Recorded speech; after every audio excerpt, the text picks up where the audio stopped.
Your tracks today.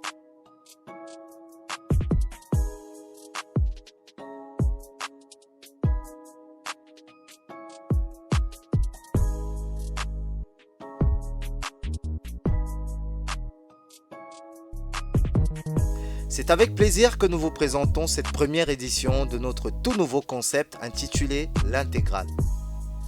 En effet, le 21 septembre dernier était la célébration de la Journée mondiale de la paix, une paix malheureusement mise à rude épreuve sur notre continent, mais également et en particulier au Cameroun, où de nombreuses menaces planent sur toute l'étendue du territoire avec un accent aux frontières. Il est démontré, chers abonnés, que le Cameroun joue un rôle important à l'équilibre de la paix dans la sous-région. Du fait d'un pèlerin de la paix, nous désignons le président Paul Biya.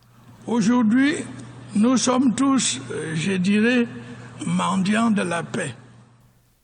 La lutte pour la paix et la sécurité est un véritable satisfecit de son magistère, et pour la paix tout spécialement, il s'en approprie comme étant un des mendiants de cette valeur. Chers amis followers, notre émission L'Intégrale porte sur le focus des personnes ressources du Cameroun, de l'Afrique, entre autres politiques, scientifiques, hommes de culture ou sportifs. Et cette toute première édition braque ses projecteurs sur un homme dont le patriotisme nous attire et dont la transversalité des connaissances suscite quelques attentions. Le colonel Didier Badjek, aujourd'hui à la retraite, titulaire d'un PhD en sciences politiques, traînant au passage plusieurs masters et de surcroît officier pilote, s'est prêté à notre jeu de questions-réponses. Nous avons donc décidé de choisir cet ouvrier de la citoyenneté au moment où toutes les valeurs s'écroulent, mais au moment aussi où les influenceurs positifs que nous sommes devraient se lever comme un seul homme pour combattre la désinformation, la haine, la calomnie charriée cyniquement dans les réseaux sociaux.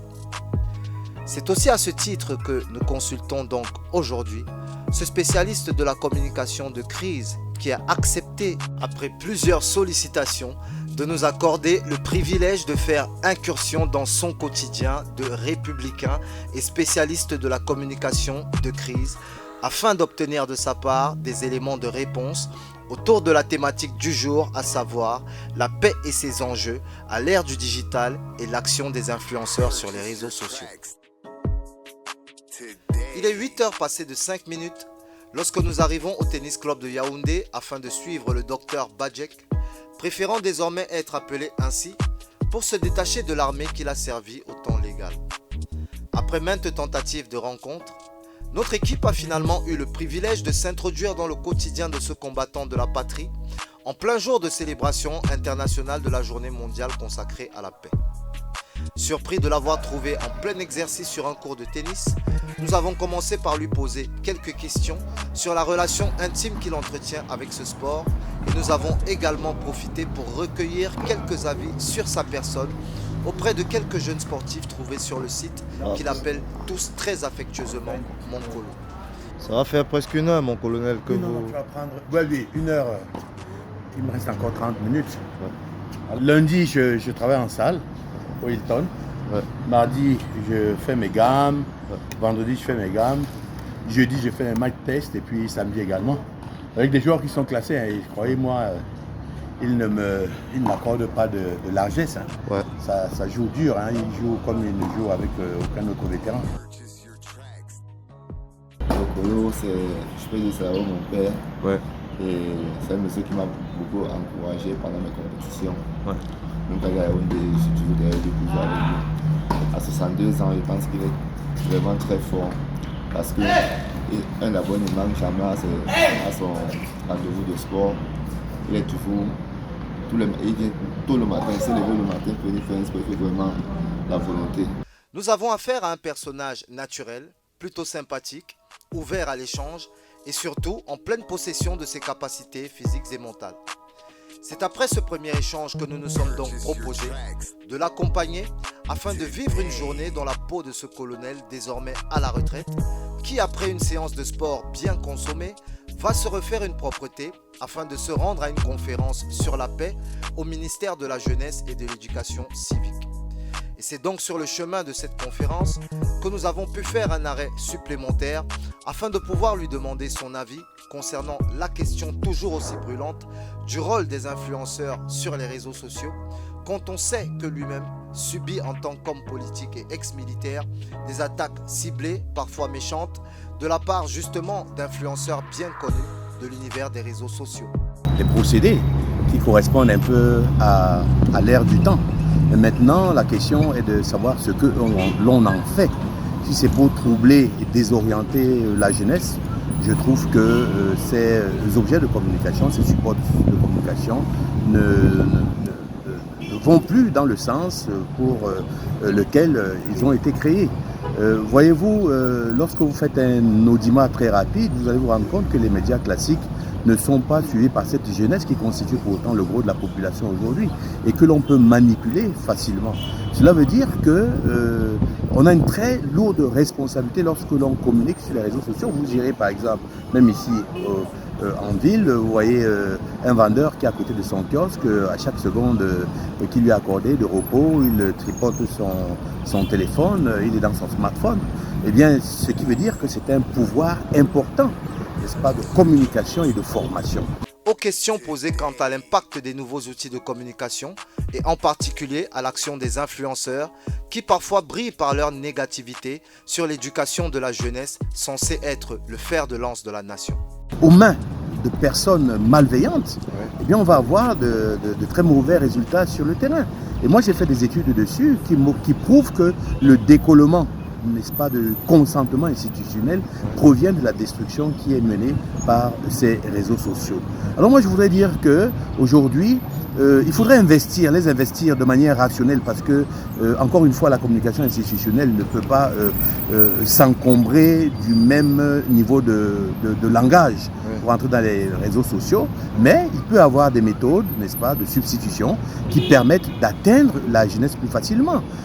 Déjà, l'analyse systémique démontre que aujourd'hui, près de 82% de jeunes suivent ces réseaux sociaux et encore moins les médias classiques qui, au cours d'émissions tard dans la nuit, ne concernent que peut-être un audimat qui est élitiste. À partir de ce moment, il faut réfléchir.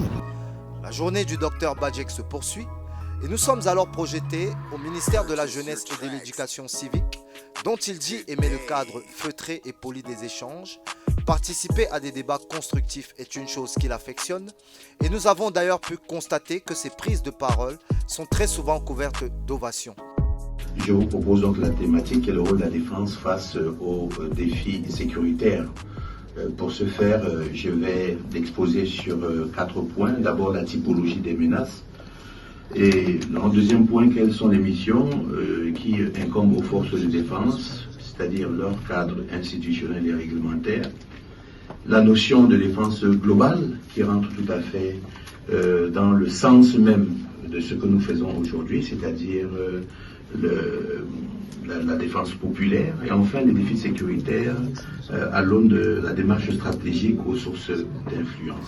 Lui qui se prête au jeu des questions et réponses avec un sens de la répartie, plaçant toujours les institutions à qui il vaut un sentiment d'obéissance. Pour lui, les institutions c'est l'État et l'État c'est nous tous. Dans sa définition, en effet, il nous déclare que l'État-nation se caractérise par 4 marqueurs. Une nation est définie par 4 critères essentiels. Il y a le territoire, il y a la population, il y a la gouvernance et il y a la reconnaissance internationale.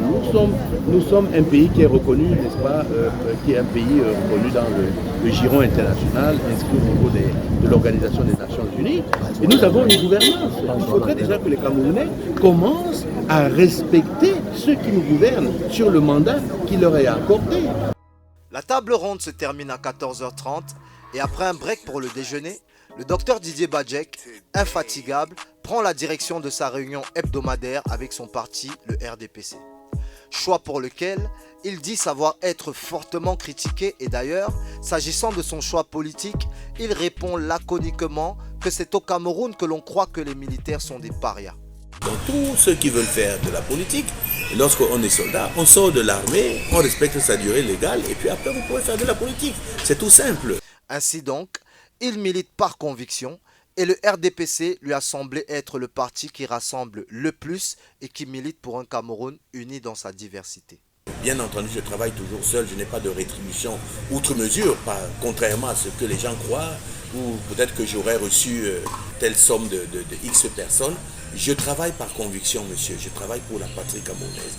Je suis également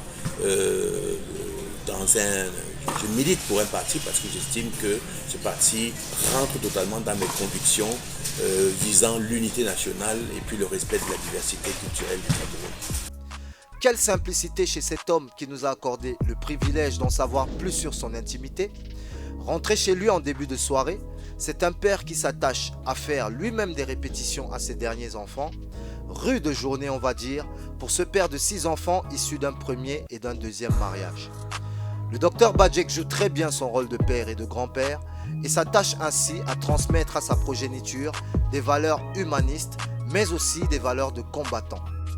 En tant que pratiquant d'arts martiaux, il est à noter qu'il est lui-même ceinture noire de judo depuis 1980 et qu'il a su transmettre ses valeurs martiales à ses enfants, parmi lesquels nous comptons également des ceintures noires telles que celles obtenues par son unique fils Junior Badjek en taekwondo à l'âge de 12 ans seulement. Dans la suite de notre entretien, il a difficilement accepté de nous ouvrir une fenêtre quant à son avis sur ses détracteurs, souhaitant prendre de la distance par rapport à ce type d'activité, et notamment face aux injures proférées sur sa personne il y a plus d'une semaine, par ces personnes qu'il qualifie de malveillantes et qui d'après lui ne méritent aucune attention de sa part. Badjek, le verbe être subjonctif, est-ce qu'il connaît? Le verbe être à l'imparfait. Est-ce que Badjek connaît? J'étais, tu étais, il était, nous étions. Je suis quand même assez peiné que des gens puissent avoir de l'audience sur des supports aussi privilégiés que RFI. Le monsieur dont vous parlez anime bien comme chroniqueur l'émission Le Café des Sports. Je suis sûr quand même que RFI est au courant de nombreuses casseroles qu'il traîne entre-temps dans ses injures au niveau de YouTube, de cette chaîne qui est populaire, et qu'il draine une haine, même déjà irrédentiste, et que ses propos sont de nature, n'est-ce pas, à propager en réalité le chaos. Mais je suis surpris qu'il puisse avoir de la voix au sein de cette émission, parce qu'il me semblait quand même que RFI respectait les principes, les sacro-principes, les sacro-saints principes, je voulais dire, de la déontologie, de l'éthique du journalisme. Bon, c'est normal aussi, il n'en a pas fait. L'ivrogne qui sort du bar a exactement le même temps de parole, sinon plus que le prix Nobel, voyez-vous. Et comme tout sort, et qu'en réalité on consomme souvent beaucoup plus la bêtise que des choses qui sont sérieuses, il sera difficile de pouvoir démontrer aussi, pour autant, que ce qui a été dit, ce qui discrimine, n'est-ce pas, n'est pas fondé. Mais c'est parce qu'on ne veut pas se trouver les moyens également de détruire. On a parlé, n'est-ce pas, des fake news. Il y a une possibilité de pouvoir les détruire. Je dois vous dire que c'est même des perspectives qui sont utilisées aujourd'hui dans le cadre de l'influence même de certains gouvernements et de certains politiques de très haut niveau.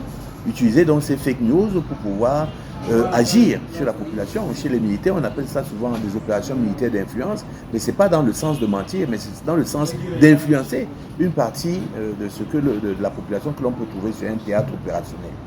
Voilà, pour ce faire, je pense qu'il ne faudrait pas démissionner, parce que c'est une responsabilité que nous avons aujourd'hui d'éduquer la jeunesse, et notamment la jeunesse camerounaise, qui est une jeunesse africaine, et qui est sujette aujourd'hui à beaucoup d'influence du monde extérieur, du monde occidental via les TIC. Il faudrait que nous luttions contre cela, il ne faudrait pas que nous acceptions ça en attitude stérile du spectateur et en victime. C'est nous qui devrons, n'est-ce pas, donner un centre de gravité utile pour pouvoir être capable de combattre ce genre de fléau qui c'est devenu véritablement un fléau. Qu'un homme se lève un matin se permet, n'est-ce pas, de discréditer un homme responsable et qu'on puisse acheter, boire goulûment tout ce qu'il dit, je pense que c'est fort de piment. Et il faudrait que, n'est-ce pas, tous les gestionnaires de la sphère de la communication, peut-être pas au prix de pouvoir léser aussi la liberté de s'exprimer, parce que ça c'est aussi le revers de la médaille. On pourrait profiter de cette initiative pour peut-être museler. Ce n'est pas ce que je suis en train de dire. Mais on sait très bien distinguer, n'est-ce pas, ce qui sort de l'absolue bêtise, si l'on peut dire ça comme ça, et méchanceté gratuite, de mauvais escient. On sait très bien le distinguer. Et c'est démontré, n'est-ce pas, c'est documenté. Et RFI, par exemple, a des informations qui sont documentées sur ce monsieur, J. Rémi Ngono. C'est sorti sur YouTube. Parce que, n'est-ce pas, par des hashtags, ils sont capables d'avoir, n'est-ce pas, les informations, surtout sur les pays, sur les individus, sur leurs propres chroniqueurs. Ils savent ce qu'ils disent entre-temps. Donc, ils sont conscients, ils lisent les dérives de ce monsieur et ils continuent à l'utiliser. Donc, comment? Alors, on se demande comment est-ce qu'il peut se comprendre qu'un violeur puisse participer à des émissions de la dimension de RFI et qu'il faudrait que la direction générale s'attarde sur ce problème et mette en demeure ce monsieur en lui disant que, faute par lui d'avoir une attitude correcte dans sa vie, il ne pourrait plus prétendre appartenir, n'est-ce pas, à l'équipe très privilégiée de tous les acteurs de RFI. Donc, moi, c'est un conseil que je leur donne. Alors, je pense qu'on a déjà suffisamment parlé de ça, qu'on passe à autre chose, parce que c'est assez pénible pour moi d'en parler. Moi, je regarde cette affaire de manière stratégique, de manière globale. Je suis tout à fait contre ce que l'on pense au niveau de la communication institutionnelle. Dire que les réseaux sociaux doivent être abandonnés. Mais c'est une erreur très grave. Lorsqu'on fait une enquête d'audimat, on se rend compte que les réseaux sociaux aujourd'hui captivent, n'est-ce pas, près de 82% de l'audimat. Et tant que nous connaissons que la communication est une relation entre le communicant, c'est-à-dire l'émetteur et le récepteur, par la voie d'un support, eh bien, la communication est intrusive et productive lorsqu'elle a touché un maximum de personnes. Et ceux qui consomment les réseaux sociaux, s'il vous plaît, c'est près de 94% de la jeunesse. Et c'est cette jeunesse qu'on doit éduquer. Et vous les laissez à la merci de gens imprévisibles, n'est-ce pas, qui vont corrompre leur esprit pour que demain, on trouve des manifestations dans la rue. Mais c'est une grave erreur stratégique.